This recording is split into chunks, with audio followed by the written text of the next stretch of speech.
Profit and loss ఉండదు అధ్యక్ష. ప్రభుత్వంలో కేవలం అసెట్ అండ్ లయబిలిటీస్ ఉంటాయి అధ్యక్ష. బేసిక్ ఎకనామిక్స్ గురించి కూడా వీళ్ళు మర్చిపోయారు అధ్యక్ష. ప్రభుత్వంలో ఉన్న అప్పుల గురించి కొంచెం వివరించదలుచుకున్నాం అధ్యక్ష. వైట్ పేపర్లో చెప్పాం, మళ్ళీ కూడా ఎందుకంటే పదే పదే వాళ్ళు రిపీట్ చేస్తూ ఉన్నారు అధ్యక్ష. ప్రభుత్వం మనకు వచ్చిన రోజున ఉన్నటువంటి అప్పు 4,38,278 కోట్లు. పబ్లిక్ అకౌంట్ లయబిలిటీస్ 80,914 కోట్లు. కార్పొరేషన్ డెట్ 2,48,677 కోట్లు. అంటే బడ్జెట్ ఫిగర్స్ ఇవి కొంత మారుతాయి అధ్యక్ష, ఎందుకంటే నేను ఇది వైట్ పేపర్లోంచి కోట్ చేస్తా ఉన్నాను. సివిల్ సప్లైస్ డిపార్ట్మెంట్కు ఉన్నటువంటి బకాయిలు 36,000 కోట్లు.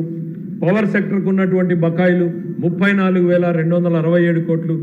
అవుట్ స్టాండింగ్ డ్యూస్ అంటే చెల్లించాల్సినటువంటి బిల్స్, సప్లైస్, చిన్నపిల్లలకు మొదలుకొని పెద్ద కాంట్రాక్టర్ల వరకు ఉన్నటువంటి బకాయిలు 1,13,224 కోట్లు.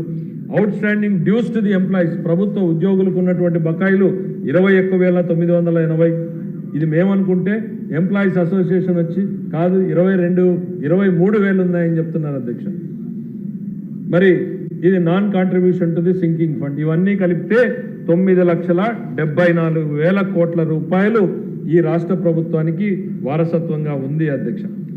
దీంట్లో అవి ఏంటి, దాని పరిస్థితులు ఏంటి అని చెప్పే ముందు అప్పుల్ని చంద్రబాబు నాయుడు గారు ఏ రకంగా ఖర్చు పెట్టారు, ఈ ప్రభుత్వం ఏ రకంగా ఖర్చు పెట్టింది అని చూస్తే అధ్యక్ష, తెచ్చినటువంటి ప్రతి రూపాయికి 60 పైసలు 59.15% అంటే దాదాపు 60% క్యాపిటల్ ఎక్స్పెండిచర్ మీద చంద్రబాబు నాయుడు గారు పెట్టారు అధ్యక్ష.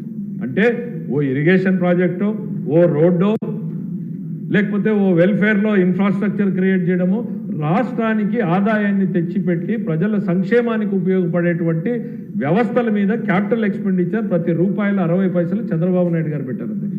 జగన్మోహన్ రెడ్డి గారు తెచ్చినటువంటి అప్పుల్లో 22% అధ్యక్ష. రూపాయి తెస్తే 22 పైసలు మాత్రమే క్యాపిటల్ ఎక్స్పెండిచర్ పోయింది అధ్యక్ష.